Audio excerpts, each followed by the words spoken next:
Buenas noches, estimada comunidad. Continuando con nuestra sesión del curso de Derecho de Familia y Sucesiones, en esta noche tenemos el grato placer de contar con la presencia del doctor Manuel Bermúdez Tapia, quien disertará el tema de impugnación contra sucesión intestada o testamentaria. El doctor Bermúdez es abogado y magíster en Derecho Civil. Es especialista en temas de Derecho Público, en Derecho Civil no patrimonial y gestión pública.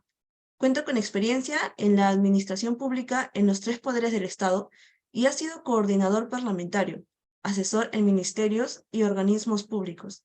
Actualmente es profesor de la Facultad de Derecho y de la Unidad de Posgrado de la Universidad Nacional Mayor de San Marcos y profesor investigador de la Universidad Privada San Juan Bautista. Ha participado como profesor investigador y conferencista en universidades extranjeras y ha publicado diversos libros de su especialización. Estimado doctor, le cedemos el uso de la palabra. Muchísimas gracias, muy amables por la invitación a Biloyer. Agradecido en particular por permitirme desarrollar algunos puntos temáticos muy interesantes, sobre todo cuando hay algunos elementos en el ámbito del derecho de familia y del derecho de sucesiones que se suelen quebrar principalmente por incidencia de la nueva realidad social. Tengamos en cuenta que el Código Civil se promulgó en 1984 y desde esa fecha hasta la actualidad ha pasado muchísimo tiempo, casi 40 años, en los cuales el contexto formal que dio origen a una normatividad ya cambió.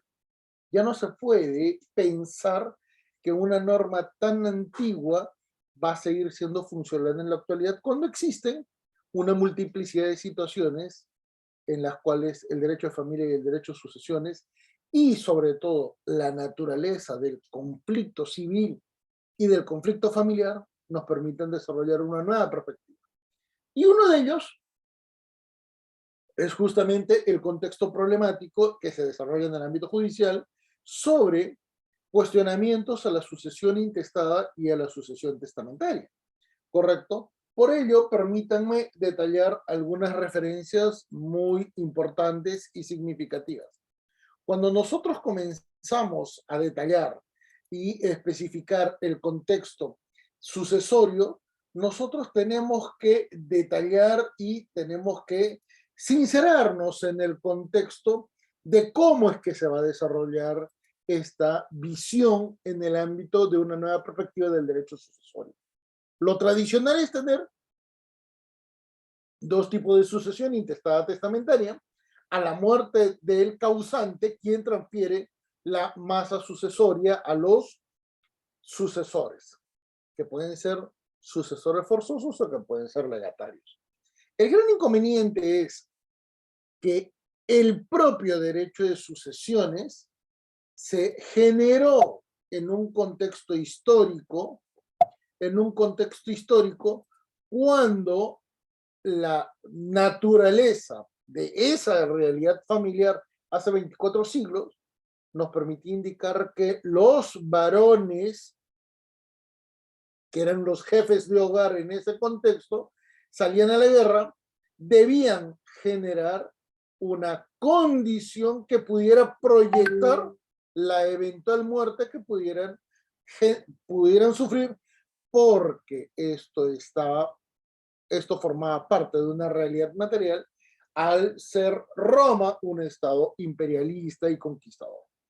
En este sentido, la sucesión en el ámbito romano, correcto, tendía a provocar una condición favorable a la sucesión. ¿Por qué? Porque de este modo no se trasladaba la parte negativa que había sufrido el causante a los hijos. Por eso es que en la actualidad hay condiciones limitativas a la libre disposición del patrimonio de parte del causante. Una realidad que, por ejemplo, no se genera en el ámbito del derecho del common law. ¿Por qué? Porque en el common law, y esto lo han visto la gran mayoría de ustedes, es posible testar, es posible generar condiciones patrimoniales a favor de mascotas, el perro, el oro, el gato. Los perritos, por ejemplo, de la reina Isabel, tienen una condición favorable en el ámbito económico que es dispuesta por el causante.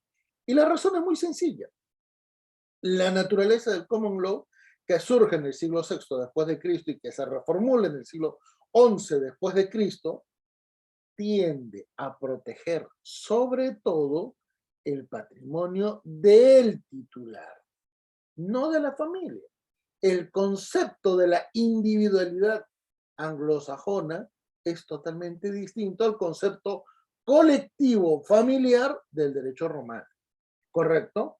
Por eso es que, por ejemplo, ustedes pueden ver a Bill Gates, pueden ver a los grandes empresarios norteamericanos no dejándoles patrimonio ni herencia a sus hijos, no porque sean malos, sino porque sencillamente el concepto del patrimonio está vinculado al esfuerzo que hizo una persona y éste tiene todo el derecho del mundo de disponer de él sin la necesidad de ver una condición limitativa, ¿qué cosa? El favorecer a los hijos. Pero fíjense que esa perspectiva es histórica. Hoy por hoy, el contexto sucesorio merece y requiere una nueva visión a futuro, más aún cuando los contextos temporales ya son totalmente distintos. En la época romana, a los 40 años ya se asumía que esa persona ya era una persona sumamente adulta y próxima a la muerte.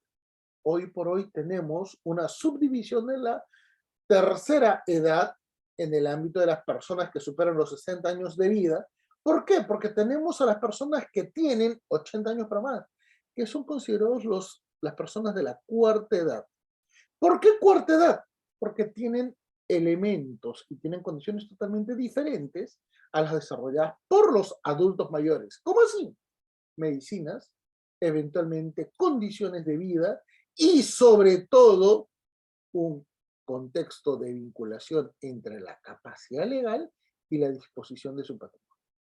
En otras palabras, y eso se evidenció con la pandemia, una persona de 85 años prácticamente está condenada a morir si es que tenía el COVID, porque no podía disponer de su bien, una casa, un departamento, porque sencillamente los hijos iban a negarse a esta acción. ¿Por qué? Porque los hijos iban a decir la defensa de sus derechos en el ámbito sucesorio. Una cuestión que inclusive se prestó a la mala fe. ¿Por qué? Porque esas personas, que eran los hijos, ya también eran abuelos. En otras palabras, ellos mismos ya tenían una familia sobre la cual también nuevamente podían verse limitados porque los hijos, los nietos del primer adulto mayor, podrían, ¿qué cosa? Limitar su capacidad de disposición. En este sentido, ahí la controversia en el ámbito de la evaluación de las capacidades nos permitió encontrar una nueva perspectiva en el ámbito sucesorio. ¿Por qué? Porque evidentemente la capacidad de una persona adulta mayor podía verse limitada por una cuestión ajena al concepto de derecho real que tradicionalmente asiste al derecho civil. Por eso es que cuando nosotros comenzamos a evaluar la perspectiva del ámbito sucesorio, podemos encontrar una serie de referencias que van a ser sumamente significativas. Por ejemplo, capacidad de acto jurídico, absolutamente vinculantes, pero manipulados desde una perspectiva del derecho civil patrimonial y del derecho civil no patrimonial. En este sentido, los actos jurídicos, al tener una naturaleza familiar, podrían provocar diferentes circunstancias y diferentes contextos. Les doy una referencia sumamente sencilla y para que vean cómo es que vamos a desarrollar esto, mejor permítanme y disculpen la referencia a utilizar las diapositivas de un modo mucho más práctico. ¿Les parece? Entonces, si nosotros comenzamos a tomar en cuenta estas perspectivas en el ámbito de evaluación, ¿qué es lo que vamos a poder detallar? Una referencia bastante particular. Y fíjense en este sentido, acto jurídico y capacidad jurídica van a ser limitados respecto, por ejemplo, ¿qué cosa? El contexto familiar. Y quieren un ejemplo, se los voy a dar.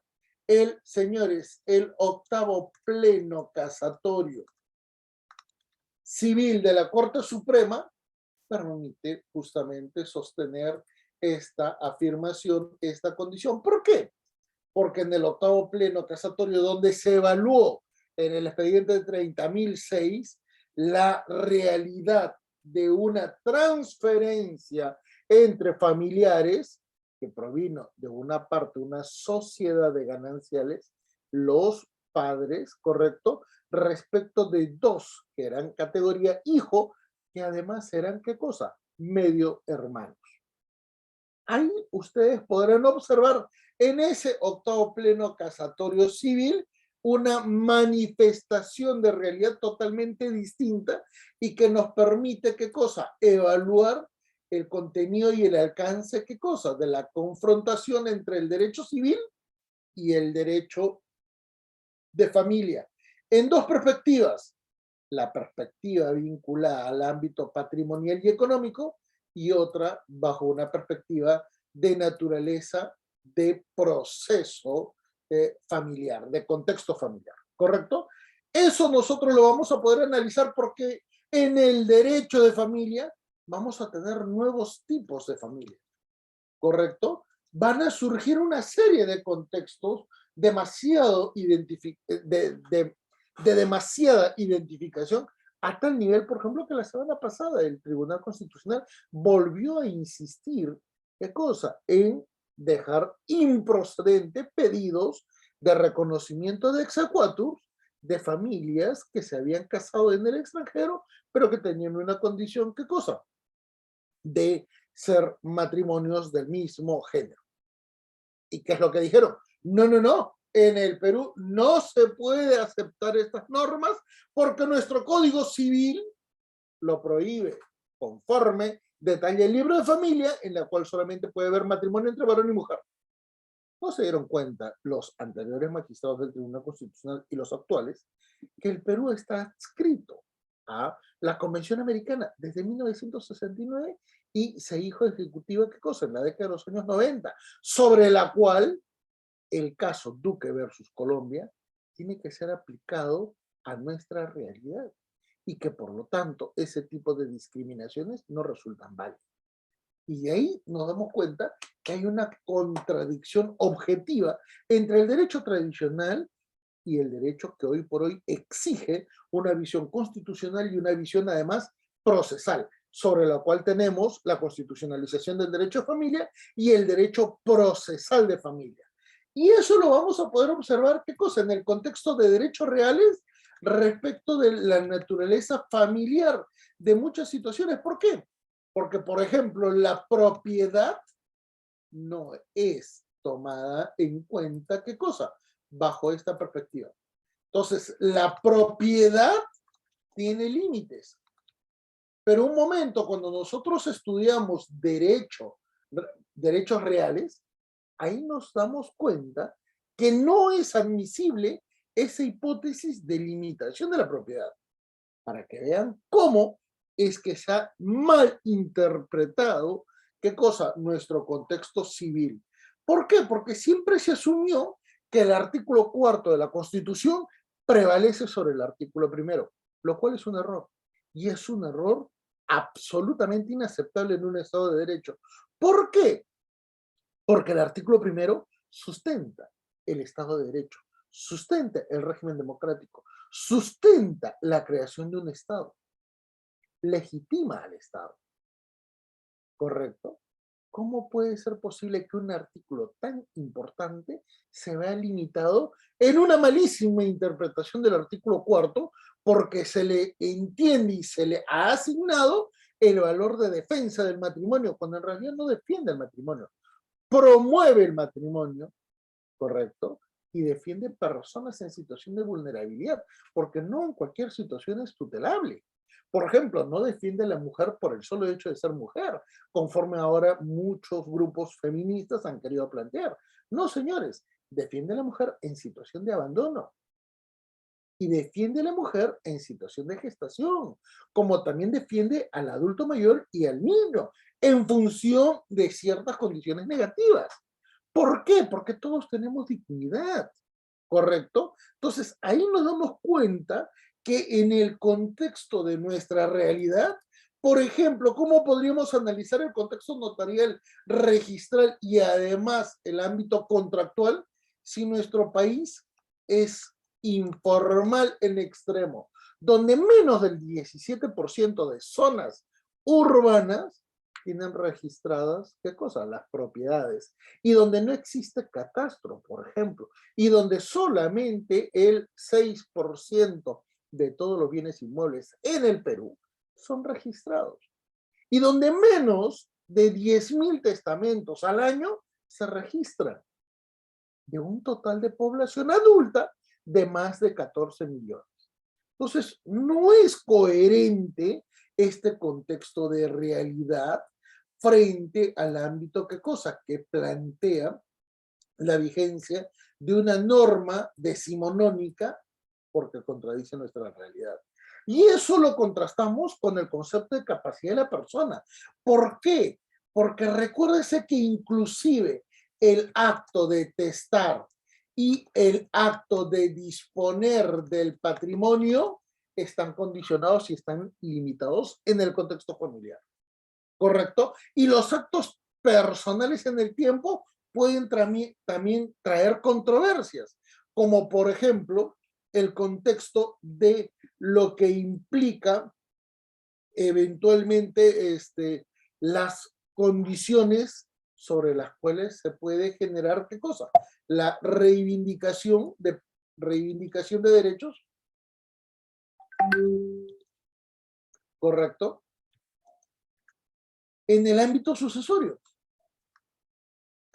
Y eso nos permite decir que inclusive en los contextos, ojo, de conflicto familiar, que normalmente se desarrolla en el ámbito penal, nos vamos a dar cuenta que existe abuso de derecho, mala fe, malicia y temeridad procesal que prácticamente resultan impunes en esta realidad. ¿Y por qué resultan impunes? Porque hoy por hoy el contexto económico puede ser muy significativo. Y el contexto económico es la principal causa de conflicto entre familiares. Y ojo, señores, esto no necesariamente implica una violencia familiar. ¿Por qué? Porque la violencia familiar la hemos limitado literalmente a contextos de conflicto entre parejas. Y no es correcta esa definición. ¿Por qué? Porque los contextos de oposición entre familiares pueden registrarse en una triple perspectiva, porque de repente los familiares tienen una contradicción, ¿correcto? A nivel de parejas, o porque de repente existen conflictos entre ascendientes y descendientes, o los hijos manipulando a los derechos económicos de quién, de los ascendientes. ¿Correcto? Y en esta misma circunstancia nos vamos a dar cuenta que podemos encontrar, ¿qué cosa? Un defecto significativo cuando evaluamos diferentes perspectivas en una realidad material. Sobre esta base, entonces, ¿qué es lo que tenemos? La típica sucesión intestada, pero también una sucesión testamentaria, que es además compleja porque hoy por hoy nuestra realidad familiar es totalmente distinta a cómo fue diseñado, ¿qué cosa? El derecho sucesorio en la época romana, que luego se transformó por evolución en, ¿qué cosa? Las instituciones de Justiniano y finalmente fueron, ¿qué cosa? Amoldadas a la modernidad en la época de Napoleón Bonaparte con el Código Civil francés de 1804. Sobre esta base, esta sucesión testamentaria que nos dice que hay un causante y que puede tener cónyuge como puede tener descendencia y sobre la cual puede haber exclusión, porque recuerda que hay preferencias en el ámbito sucesorio, vemos también que existe cierta libertad del causante de disponer parte de su patrimonio. Esa parte del patrimonio se puede convertir, ¿qué cosa? En un legado. Y en ese legado pueden estar cónyuge, algún hijo, todos los hijos, un familiar, un tercero, una expareja, por ejemplo, la madre de un hijo, e incluso un amante, siempre y cuando la cónyuge no sea no se oponga. ¿Por qué? Porque forma parte de su libre disponibilidad y que además está sujeta nuevamente a condiciones reglamentarias de la ley. Y mucha gente comienza a decir, los convivientes y los concubinos. Esa es una pésima visión del derecho de familia. ¿Por qué? Porque siempre se asumió que concubino y concubina son iguales que convivientes, y lo cual nos permite decir, señores, esos libros que históricamente desde el siglo XVI hasta la fecha siguen insistiendo en el error, parten por una malísima traducción. En el Perú, que era antes de la llegada de los españoles, Tahuantinsuyo y toda la cultura andina, nunca existió en términos de la sociedad general el concepto del concubinazgo. ¿Por qué? Porque se tenía que administrar un dominio en el ámbito de una propiedad temporal, los topos, para poder sobrevivir. En otras palabras, el ciudadano común y corriente del mundo andino antes de la llegada de los españoles no podía tener varias parejas. Eso estaba reservado solo para las autoridades por una condición de dominio implícito sobre algunos territorios. Por eso es que cuando llegaron los españoles pensaron, esto es igualito que el concubinato que se detallaba en la Biblia. Y si no me creen, revisen la Biblia y busquen a Abraham. Abraham, casado en matrimonio con Sara, tuvo 3 concubinas. Primera esposa, segunda esposa, tercera esposa. Y una vez que falleció Sara, la esposa, recién se pudo casar con una concubina. Y el concubinato, entonces, ¿qué implica? Un segundo matrimonio dependiente del primer matrimonio. Los convivientes, muy a diferencia, no tienen impedimentos matrimoniales. Y eso fue el servinaco. ¿Y por qué? Porque como no podía estar un representante del Inca constantemente en una colectividad, cada 2 años se apersonaba y ahí formalizaba el servinaco como matrimonio. Y adivinen, es la misma regla lógica con la cual se generó el concepto de familia después de la guerra entre romanos y sabinos, sobre el cual pasamos de nupcias a matrimonio. Pero claro, esto exige saber de derecho romano, esto exige saber de historia del derecho, esto exige saber de historia constitucional y esto exige tener un poquito de conocimiento de historia. Y lo que pasa es que en el ámbito de la doctrina del derecho de familia casi nadie quiere desarrollar un poco más porque sencillamente están acostumbrados al mismo discurso repetitivo sin sentido que hoy por hoy nos dicen, no señores, que a la familia hay que protegerlo y todo lo demás. Y cuando uno le pregunta, ¿qué tipo de familia? Se quedan callados. Señores, la realidad ya cambió. Y no estoy proponiendo una situación totalmente radical. Estoy diciendo, si esa realidad ya cambió, ¿cómo creen que el conflicto familiar y por ende nuestro tema de estudio, las impugnaciones se podrían analizar? Si es que no podemos encontrar un punto medio entre 2 caminos totalmente distantes, sobre lo cual se necesita exigir, ¿qué cosa? La construcción de un puente. Y ese puente es lo que nosotros planteamos. ¿Por qué? Porque hoy por hoy la mayor parte de conflictos que se generan no está en el ámbito testamentario.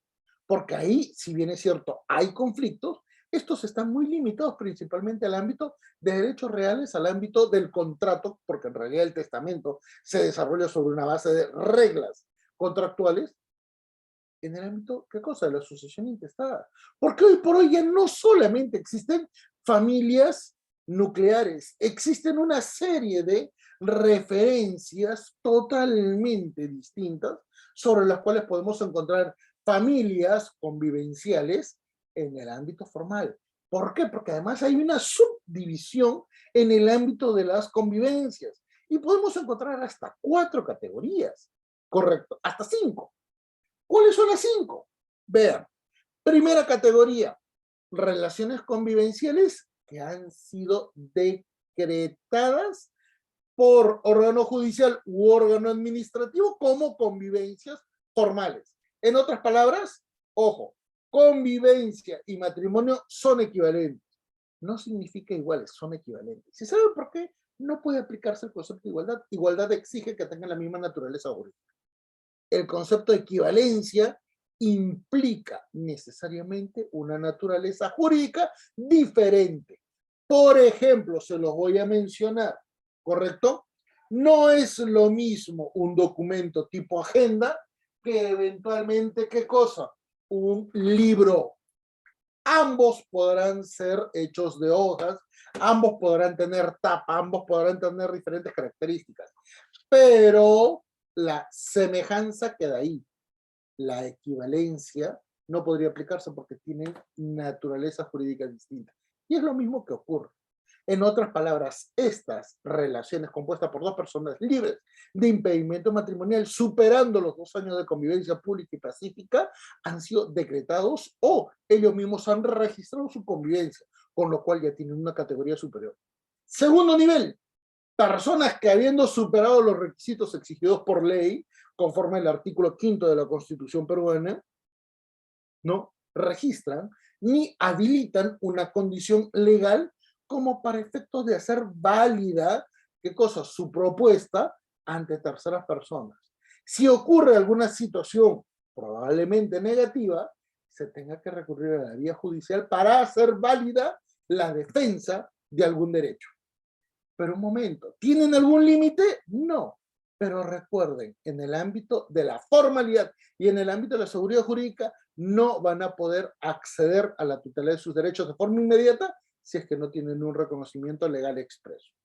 Tercera categoría, las personas que no cumpliendo los requisitos, de repente por condiciones temporales, todavía no llegan a los 2 años de convivencia, de repente están en 1 año, o de repente tienen 4 meses recién, de repente, ¿correcto? Pero no tienen impedimento matrimonial. En otras palabras, ellos tienen la proyección de llegar a cumplir los requisitos. Pero hasta que lleguen a tener los requisitos, o podrán ser la segunda categoría o la primera categoría, según ellos mismos, en defensa de su autonomía, por correcto, podrían delimitar. Cuarta categoría, señores. Ocurre cuando uno de los dos tiene un impedimento matrimonial y no se lo comunica a la pareja. En otras palabras, la pareja actúa de buena fe y en este tipo de circunstancias ocurre una convivencia impropia, sobre la cual, fíjense lo que ha dicho la ley. No, si es que esto ocurre, esa persona que convivió de repente 20 años, 30 años, 50 años, no tiene derechos. Pese a haber actuado de buena fe, no tiene derechos. Podrá eventualmente tutelar su derecho, ¿qué cosa? Por eventualmente alguna otra pretensión de orden inferior a la defensa de su legítimo derecho matrimonial o convivencial. Señores, no se dan cuenta los legisladores, ni tampoco muchos teóricos especialistas en el ámbito del derecho familiar, que el tiempo es un factor que otorga derechos. Y si no me creen, les doy 2 ejemplos. En el ámbito penal, si Juanito asesina a alguien, correcto, y se escapa del país 40 años y regresa después de 40 años, su delito prescribió. Ya no se le puede juzgar ni condenar. En el ámbito civil, si Miguelito se mete en una casa abandonada y la habita por más de 22, 25 años, él podrá ejecutar su derecho de ser declarado propietario de ese bien. Y eso lo asigna el tiempo, porque el tiempo es un factor que genera derechos. En el ámbito laboral se llama, ¿qué cosa? Derechos adquiridos. En el ámbito penal genera prescripciones. En el ámbito internacional genera costumbre. ¿Cómo es posible que entonces que el derecho sucesorio no lo reconozca? Ahí se dan cuenta la disfuncionalidad en la perspectiva en la cual se maneja una institución histórica, pero absolutamente, qué cosa, inviable en una realidad tan compleja como la nuestra. Y tenemos la quinta condición, cuando existen dos personas que sabiendo, ojo, tienen que saber, sabiendo que tienen impedimento matrimonial, no les interesa y conviven. Y les doy un ejemplo sumamente sencillo. Alan García. Alan García, casado con Pilar Nores, convivió los últimos 15 años, ¿con quién? Con la mamá de su último hijo, que antes era su concubina y pasó a ser su conviviente. Cuando supuestamente se murió Alan García con un supuesto suicidio, ¿correcto? ¿Qué es lo que pasó? ¿Quién heredó? Las menores. Y la persona con quien convivió 15 años, literalmente no le pudieron dar ningún tipo de derecho. Y ahí se dan cuenta que la ley en estos casos dijo seguridad jurídica. Oiga, señor, usted puede divorciarse. Es más, usted que provocó la división del matrimonio puede plantearlo. Y eso está reconocido. Artículo 333 del Código Civil, último, ¿qué cosa? Inciso. Pero no lo hicieron. Entonces, esta es la diferencia entre la convivencia de mala fe con respecto del concubinato. ¿Y por qué se llama mala fe? ¿Porque hacen daño a alguien? No, es de mala fe porque sabiendo el límite de la ley, no quieren cumplir los contenidos de la ley. En cambio, en el concubinato, la segunda pareja sabe que existe un daño a una primera esposa. Y a pesar de estas circunstancias, no le importa y mantiene una relación con progenie con una persona casada. ¿Correcto? Ahí está la diferencia entre convivencia y concubinato. Pero fíjense que lamentablemente se sigue repitiendo lo mismo, como si concubinato y convivencia fueran lo mismo. Ahí vean cómo es que el derecho tradicional, el decimonónico, sigue pensando que estamos en 1984. O sea, sigue pensando que la gente no tiene celular porque todavía no se había inventado. Sigue pensando que los televisores son de blanco y negro. Sigue pensando que de repente, ¿qué cosa? No hay divorcio, porque en esa época el divorcio sanción era casi excepcional. ¿Mm? Como si no hubiera habido evolución. Claro, para efectos de plantear sus derechos, sí, pero para cuando se trata de una interpretación general, no, no, no, el derecho de familia me lo toques, con mi familia no te metas. Y eso está mal, ¿correcto? Por eso es que comenzamos a ver otro tipo de convivencias que van a ser elocuentes, ¿correcto? Pero no van a ser las únicas, no van a ser las únicas porque también vamos a tener otro tipo de familias, como por ejemplo, familia ensamblada, familia binacional, familia intercultural, peor aún, vamos a poder tener de repente familias amplias, familias extendidas, ¿correcto? ¿Cuál es una familia amplia? Cuando en el núcleo de la familia nuclear se adicionan otros integrantes de la familia, como por ejemplo los abuelos, los cuñados, los tíos o de repente los sobrinos, ¿correcto? Pero fíjense, ¿cuál es la diferencia entre una familia amplia y una familia extendida? Que en un hogar existen ¿qué cosa? Varias familias nucleares. De repente por la subdivisión de propiedades. Por ejemplo, en el primer piso viven los padres, ¿correcto? Y en el segundo piso viven los hijos que han formado sus propias familias. Y esto es lo que ocurre en la mayor parte de zonas marginales de nuestro país, donde la subdivisión de la propiedad nos permite decir que tenemos varios, ¿qué cosa? Grupos familiares viviendo en una misma residencia. ¿Correcto? En forma complementaria vamos a tener a la familia binacional o intercultural, que va a ser sumamente importante, y eso es materia de una próxima clase, cuando veamos que, por ejemplo, durante 1986 al año 1992, gracias a la corrupción del gobierno aprista de Alan García, migraron 4 millones de peruanos.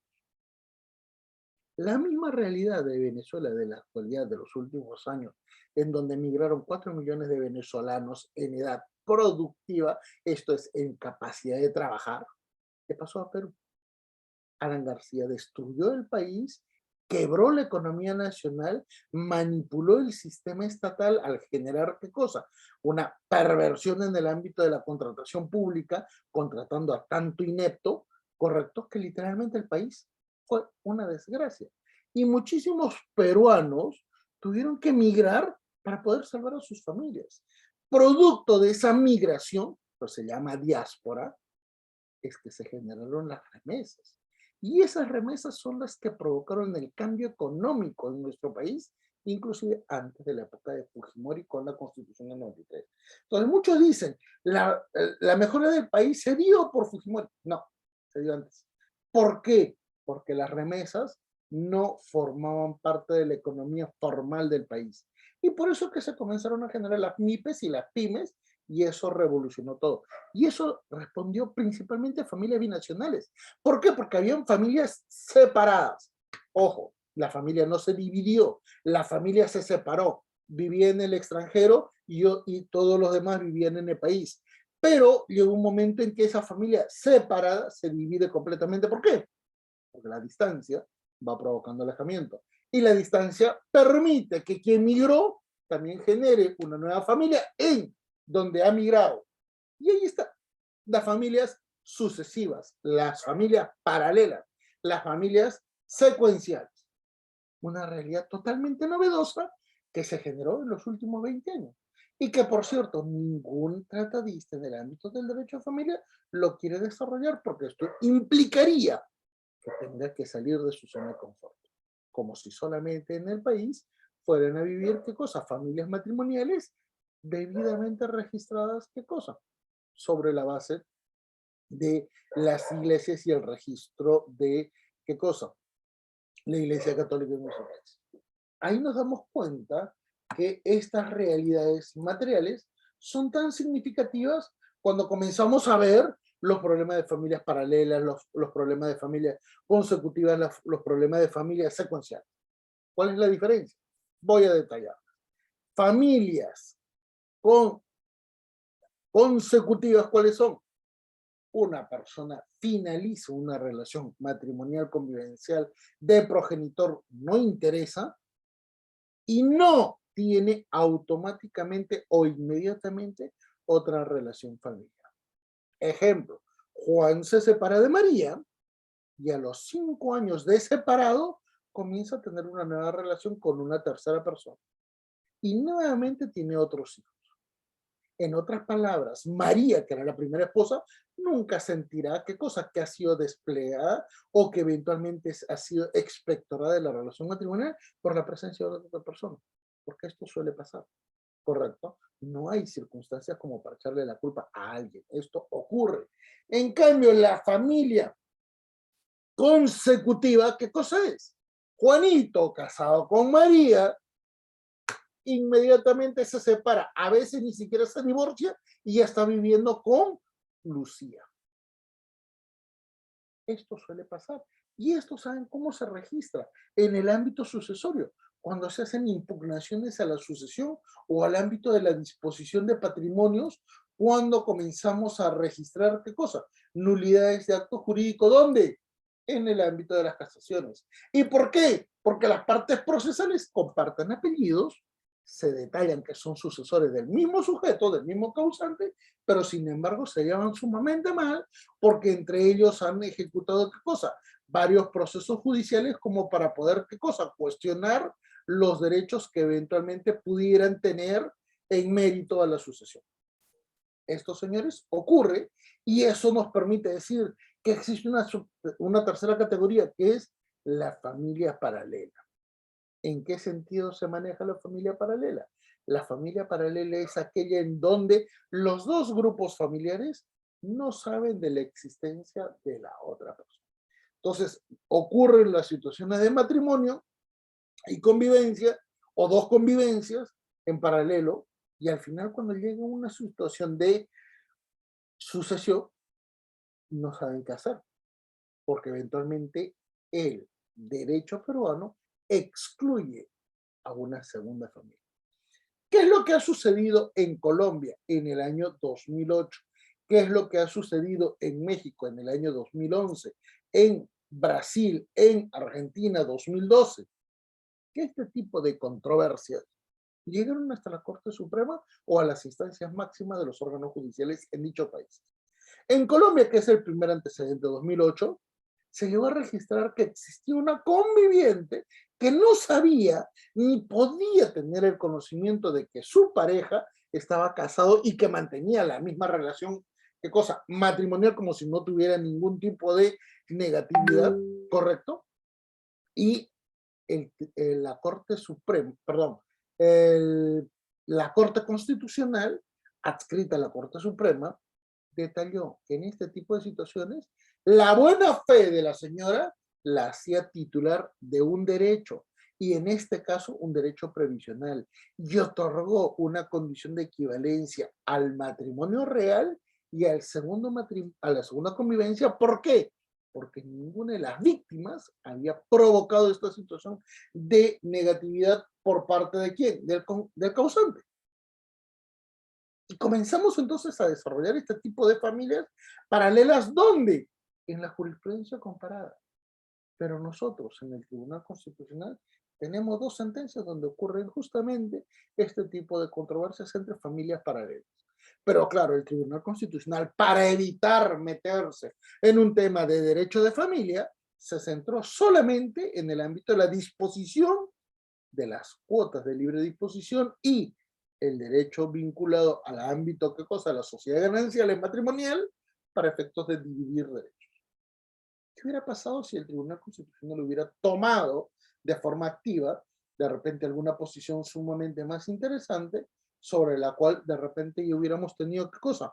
Un segundo aporte al derecho de familia mucho más significativo, como lo fue, ¿qué cosa? El expediente 09332-2006, proceso de amparo Tribunal Constitucional Reinaldo Scholz, donde se defendió la familia ensamblada.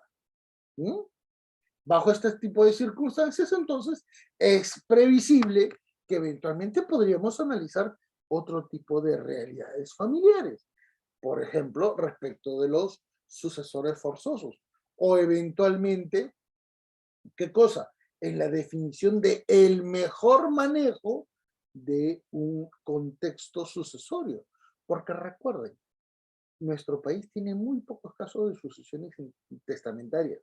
Lo que normalmente existen son sucesiones intestadas. Pero también recuerden que nuestro país es muy informal, ¿correcto? Y recuerden que aún, inclusive en situaciones donde una persona tiene legitimidad para obrar, artículo 4, título preliminar del Código Procesal Civil, y que tiene además interés para obrar conforme al artículo número 6, título preliminar del Código Civil, de repente no hace nada, ¿correcto? Y de repente dice, sí, fue mi padre, falleció, pero yo no voy a hacer nada contra mis hermanos que me han excluido de la sucesión. Pero recuerden, este derecho es imprescriptible. Y pasan 10 años y plantea la nulidad de esa sucesión, indicando que evidentemente había sido excluido. Viene la gran cuestión. ¿Y qué pasa si la familia ya dispuso los bienes? Si la familia ya perdió ese patrimonio inicialmente reconocido. Si la familia probablemente ya inclusive ni siquiera estén los que ejecutaron estos problemas. Y eventualmente ya existen otras personas sobre las cuales ya se generó un derecho. ¿Mm? Como por ejemplo los sucesores de los sucesores. En este tipo de circunstancias nos damos cuenta entonces que la realidad familiar cambia respecto de los sucesores forzosos, cambia respecto de la masa sucesoria por el contexto de la informalidad y peor aún, genera una nueva condición respecto de la evaluación temporal y jurídica. Sobre esto entonces podemos decir, es posible entonces mantener un status quo normativo cuando las realidades familiares ya se han transformado. No, resulta inadmisible.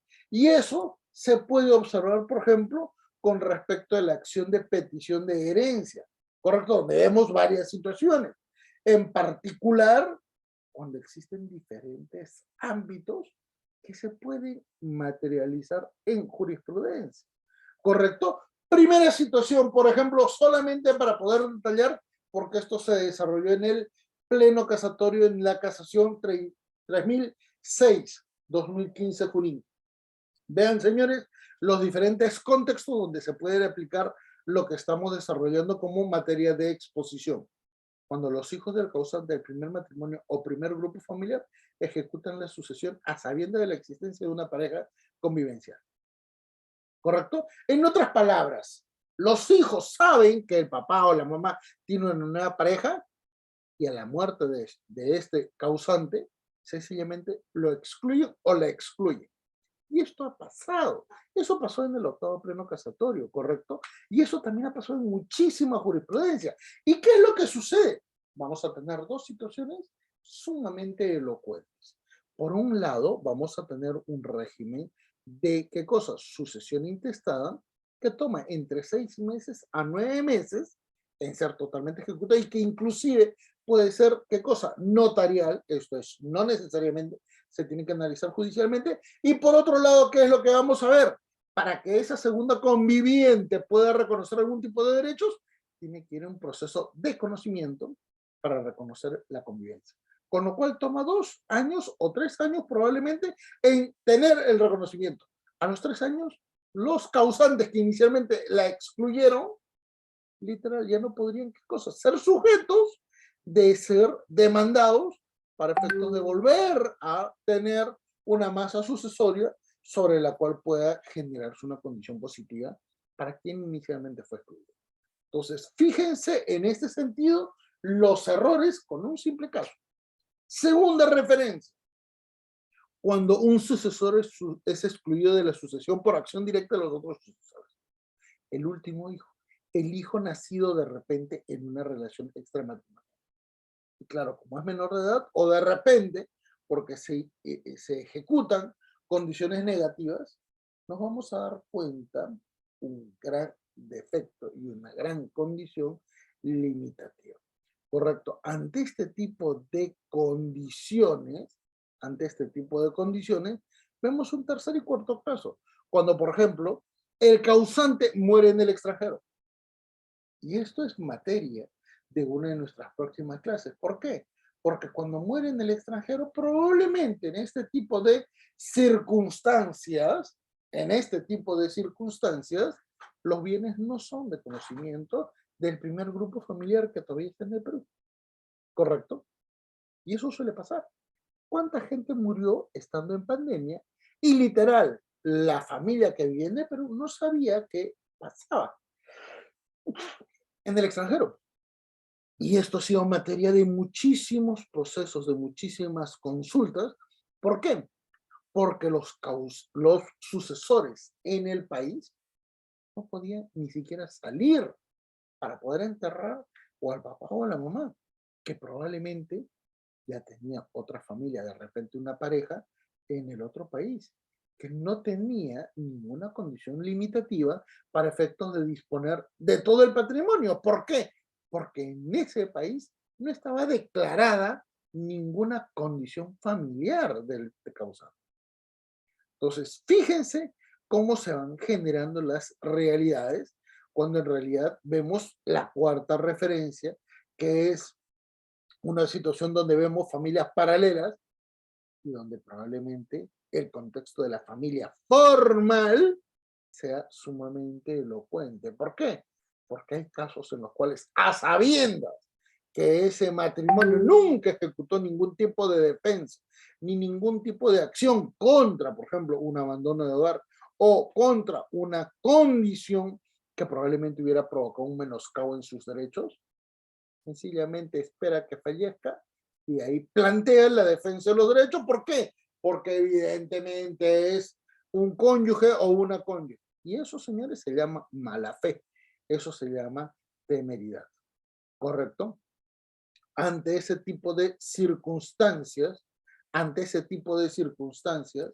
nos vamos a dar cuenta que esa acción de herencia puede manejarse de diferentes condiciones. ¿Y por qué vamos analizándolo en esta perspectiva? Para saber dónde esencialmente se comienzan a generar las principales situaciones donde van a haber controversias. Y controversias donde se analice el concepto de nuestra clase. ¿Cuál es? La impugnación. Porque tengan en cuenta que en estas situaciones la impugnación nosotros la tenemos que manejar en función de aquellos actos procesales para efectos de ejecutar una defensa de algún interés o algún derecho respecto, ¿qué cosa? De una situación no aceptada, no válida, no legítima, que pudiera provocar algún tipo de condición negativa. Entonces, ante este tipo de circunstancias, recuerden que la acción de petición de herencia puede generar, ¿qué cosa? Una condición de división. Y automáticamente se genera, ¿qué cosa? Una copropiedad de herederos de forma sumamente muy temporal, conforme dice el artículo 844, o eventualmente cuando se genera una condición vinculada al ámbito de personas jurídicas, como dice el artículo 846, ¿correcto? referencias que además nos permiten decir que una vez que se genere el ámbito de la sucesión, tenemos que hacer mención a la partición, ¿correcto? Y en el ámbito de la partición, por ejemplo, en el ámbito intestado, ¿correcto? Ahí analizamos la vocación sucesoria. ¿Por qué? Porque esta vocación sucesoria va a ser sumamente útil e interesante cuando se analicen algunas condiciones negativas, como por ejemplo la exclusión de heredero o eventualmente la declaración judicial que pueda, ¿qué cosa? Decretar una situación de abuso de parte de ese sucesor forzoso contra el causante, como puede pasar, ¿qué cosa? En situaciones en las cuales se decreta, ¿qué cosa? La indignidad, ¿correcto? Y en el ámbito de la partición testamentaria, donde podría representarse, ¿qué cosa? Una condición positiva en particular, cuando ya todo ha sido determinado ¿por quién? Por el propietario, el causante. Entonces, ante este tipo de condiciones, véase que tenemos una referencia que es próxima en el ámbito de nuestra, ojo, tradición sociojurídica. ¿Por qué? Porque en el contexto comparativo, correcto, en el contexto comparativo, en el ámbito del common law, no existe una limitación para la disposición total del patrimonio. ¿Correcto? En este sentido, en Inglaterra, en países como por ejemplo Estados Unidos, a nadie se le ocurre qué cosa, dejar qué cosa, dejar una sucesión respecto a los descendientes, porque ellos tienen la facultad de poder disponer de su patrimonio hasta el último día. ¿Correcto? Entonces, ante ese tipo de circunstancias, es sumamente importante tener en cuenta el concepto de colación. ¿Y por qué? Porque forma parte del manejo de lo que significa la división y el análisis de los contextos sucesorios. Porque la colación es el acto de restituir, devolver, regresar, plantear el qué cosa, la incorporación de aquellos bienes o derechos dados por el causante correcto para efectos de poder generar una verdadera cuantificación de la masa sucesoria y así asignarla según sea un trámite notarial o según sea un trámite, ¿qué cosa? Absolutamente intestado, ¿correcto? Dependiendo de las circunstancias, entonces podríamos nosotros analizar diferentes resultados. Esto normalmente se da en situaciones específicas cuando existen dos condiciones absolutamente referenciales. La primera de ellas, una masa sucesoria significativa. Porque nadie se pelea en el ámbito sucesorio cuando los progenitores o los adultos mayores que dejan familia pelean. ¿Por qué? Porque no hay que dividirse. ¿Correcto? Esto solo ocurre cuando existe patrimonio.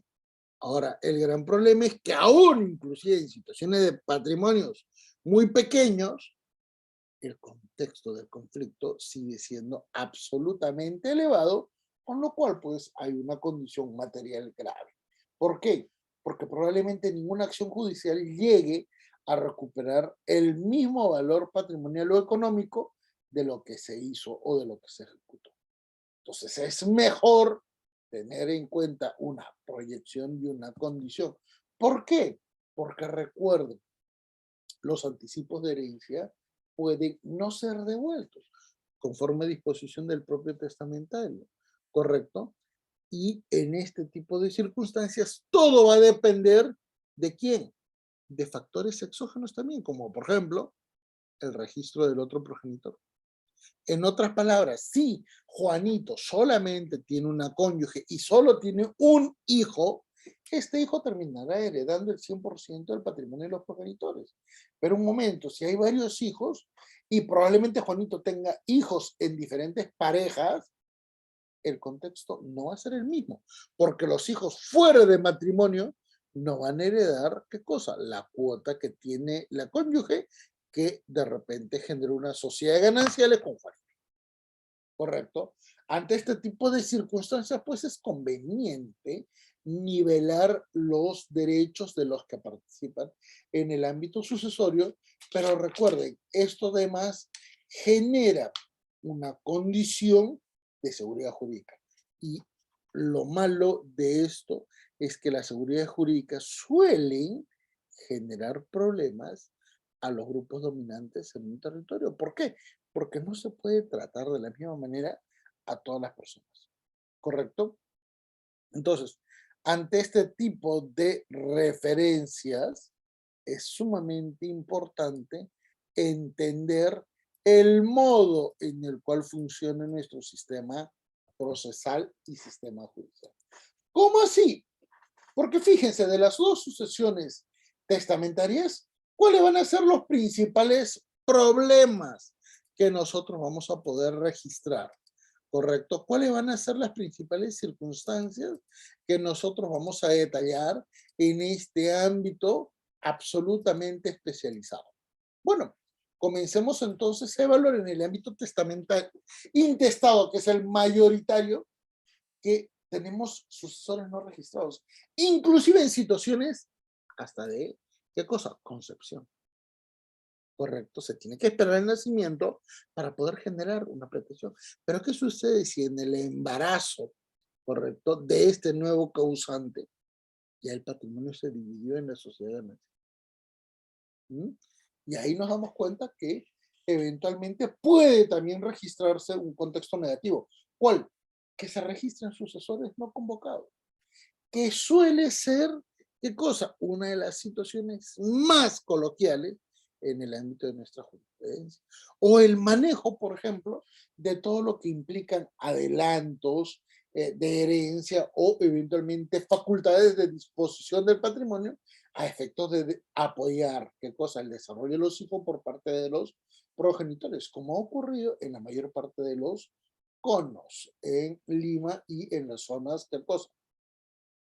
De repente de desarrollo urbano muy significativo, ¿correcto? Esto también tiene mucho que ver con los casos de colación. Insisto, cuando hay patrimonio, que son solamente donde se registran estos tipos de problemas. ¿Por qué? Porque los conflictos que se desarrollan en contextos familiares con muy poca proyección económica nunca han tenido la importancia del caso debido sobre todo a que se trataba de evaluar otro tipo de realidades o circunstancias. ¿Mm?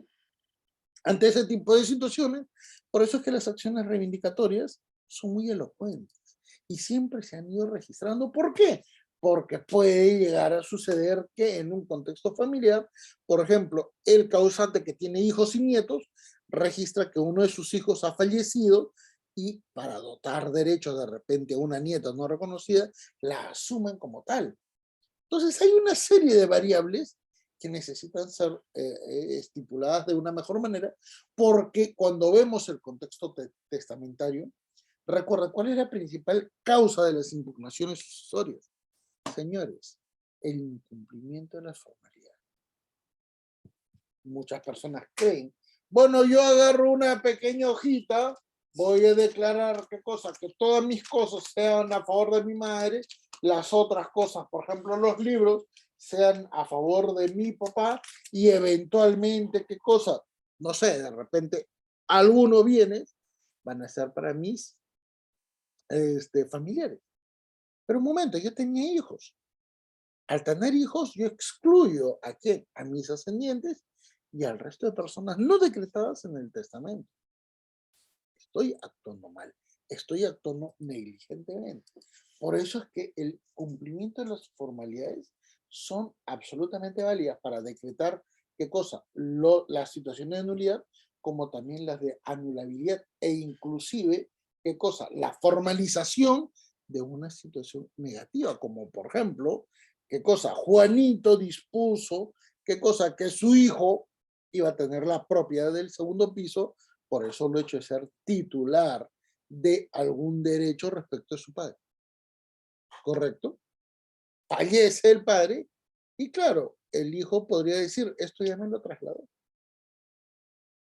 no tiene de repente vías autónomas como para salir a la calle, pero ya se generó una sucesión informal, negligente, totalmente compleja, sobre las cuales véase cómo se puede amplificar el contexto. Cuando comenzamos a ver que de repente intervienen personas sin ningún tipo de interés, o eventualmente, ¿qué cosa? Personas que provocan condiciones negativas para los sucesores, como por ejemplo, fíjense bien, condiciones personales negativas a los sucesores, quienes actúan de mala fe con respecto a la identificación de una condición sucesoria, o eventualmente cuando comenzamos a ver que hay actos que atentan contra los legatarios, que pueden consistir en situaciones de manipulación, en situaciones de extorsión, en lo que fuese necesario y suficiente. Ante ese tipo de perspectiva vamos a ver dos grandes elementos referenciales por los cuales evidentemente vamos a finalizar nuestra conferencia esperando la atención de algunas preguntas en dos contextos sobre los cuales ya se desarrolla la impugnación como recurso procesal, ¿correcto? En el ámbito del contexto familiar y en el ámbito judicial. ¿Por qué?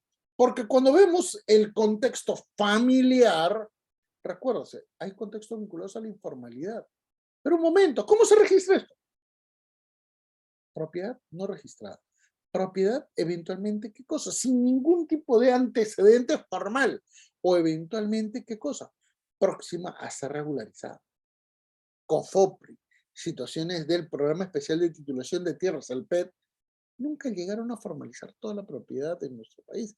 Y eso provoca un contexto negativo en lo económico y en lo sucesorio, ¿correcto? Por eso es que hay muchísimos actos de mala fe de parte de algunos sucesores, como por ejemplo exclusión de herederos o eventualmente la manipulación económica de la sucesión. Esto principalmente porque van a generar, ¿qué cosa? Anticipo de herencia que luego quedan dispensados para evitar la colación y probablemente genere mayores condiciones negativas. ¿Correcto? En este tipo de circunstancias, los contextos vinculados a actos maliciosos y temerarios son una constante total. Por eso es que el tema de impugnaciones suele registrarse en este ámbito. ¿Correcto?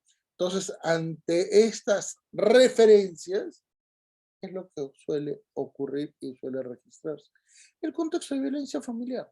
Y ante estas condiciones negativas, resulta pues elocuente explicar y ubicar la referencia entre actos totalmente maliciosos, temerarios de mala fe, con respecto a las conductas de violencia que suelen ser uno de los factores más representativos en este ámbito. Ante este tipo de referencias, fíjense, señores, planteamos ya nuestra última diapositiva en el contexto de una impugnación contra una sucesión. Pero recuerden, esta impugnación, que es un recurso procesal contrario a un contexto formal, nos puede representar nuevamente cuatro situaciones. Por ejemplo, fíjense, señores, que se trata de un único conflicto familiar. En otras palabras, las partes procesales pueden ser también las partes que participan en un conflicto familiar. Y por eso el nivel de subjetividad es elevado. ¿Correcto? Por eso. Y recuérdese, también se pueden generar situaciones controversiales en el ámbito procesal civil. ¿Correcto? Por ejemplo, en el contexto y desarrollo de procesos que plantean nulidad de cosa juzgada o procesos que plantean nulidad de acto jurídico. ¿Correcto? O circunstancias en las cuales se plantea, ¿qué cosa? La nulidad de una sucesión, dependiendo intestada, ¿correcto? Intestada o de repente testamentaria, ¿correcto? Entonces son circunstancias que se van dando y a eso corresponde indicar el trámite es en varios procesos, el trámite implica procesos varios, pero fíjense, también puede generar una condición negativa en el ámbito procesal y judicial penal. ¿Por qué? Porque recuerden, los actos de mala fe y malicia procesal pueden generar delitos, ¿correcto? A veces estos delitos son de conocimiento de las personas, pero para no ampliar el conflicto familiar, quedan impunes. Peor aún, el Ministerio Público no asume que este tipo de controversias de corte subjetivo son patrimonialmente muy significativos, ¿correcto? Y esto se puede representar sobre todo en el ámbito, ¿qué cosa? Familiar. Por eso es que va a ser absolutamente elocuente entender, ¿qué cosa? Que los recursos judiciales y procesales se desarrollan en un contexto disfuncional. ¿De qué cosa? ¿De qué? A ver, del tránsito. ¿Correcto? Por eso es que en este tipo de circunstancias, señores, las sentencias no logran solucionar los problemas derivados de la mala fe entre partes. Eso entonces nos permite decir, en este tipo de situaciones es posible impugnar. Pero la pregunta corresponde, ¿es posible impugnar por el solo hecho de ser una condición formal? No. ¿Por qué? Porque recuérdese que en muchos casos ya vamos a observar una condición negativa. Y esa condición negativa podría provocar ¿qué cosa? Una circunstancia en la cual no se pueda desarrollar el objetivo del proceso. Véanse cómo vamos cambiando y por eso es que esta oportunidad resulta muy significativa y probablemente nos permita intervenir con otra ponencia en una próxima oportunidad. Por eso les agradezco muchísimo que me hayan prestado atención y paso a la atención y absolución de algunas consultas cuando mayor recursos.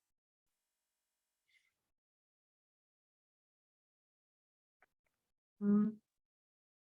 Muchas gracias, estimado doctor, por su grata ponencia. Y bueno, si se han planteado algunas preguntas, la primera dice, doctor, buenas noches. ¿Qué pasa cuando el sucesor es excluido por no tener conforme su partida de nacimiento, único documento que acredite ser hijo legítimo del causante?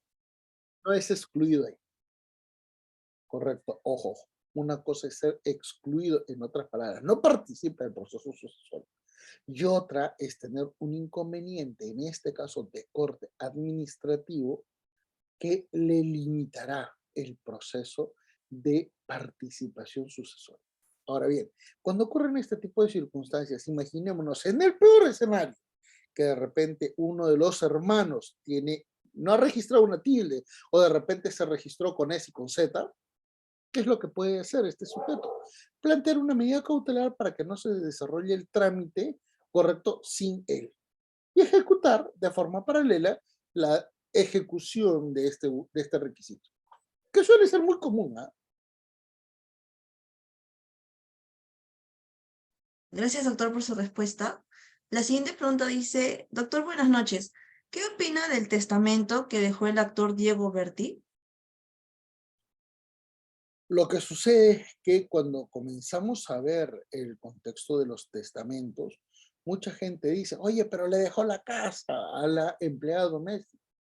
Sí, pero recuerden que hay personas que tienen un patrimonio que a veces no está expuesto en bienes inmuebles y que probablemente trate de garantizar una mejor, ¿qué cosa? División de su patrimonio a quienes quieran, ¿correcto? En este contexto, recuérdese que los familiares directos de Diego Berti ya habían accedido, ¿qué cosa? A algunas asignaciones de patrimonio. Por lo tanto, su cuota de libre disponibilidad estaba dentro de la posibilidad de dejar el departamento. Muchas gracias, doctor. Y bueno, para culminar, la última pregunta dice, doctor, ¿podría recomendarnos algún libro o autor de la materia expuesta? Gracias. No, yo no suelo recomendar, no porque no sea bueno o porque eventualmente diga que los autores peruanos están muy mal. ¿Saben por qué yo no lo suelo recomendar? Por una cuestión muy simple. Porque una cosa es la teoría en la cual todo el contexto de derecho de familia prácticamente es muy uniforme, siguen pensando que estamos en 1984, y dos, es la realidad procesal. Entonces, todas las personas que litigan, literal, nunca llevan ningún libro. Compran todos los libros, y ninguno les sirve, porque están hablando de realidades totalmente diferentes. Es como que yo, una persona ya adulta y con un poquito de sobrepeso, correcto, siga pensando que puedo usar qué cosa, los shorts de infancia, porque evidentemente son bonitos. No, pues, ahí viene el error disfuncional y por eso es que yo no suelo recomendar libros. No porque esté mal con los colegas, sino porque en el litigio te vas a dar cuenta de otra realidad. Yo planteo mejor que se suscriban a revistas especializadas porque ahí sí se analizan jurisprudencias que les van a ayudar mejor. Sí. Muchas gracias, doctor, por su respuesta a las preguntas planteadas y también de parte del equipo Biloyer queremos extenderle nuestro agradecimiento por su tiempo y su grata ponencia. Bueno, y nos reencontramos en la siguiente clase con usted y esperamos que tenga una muy buena semana. Muchas gracias, muy gentil.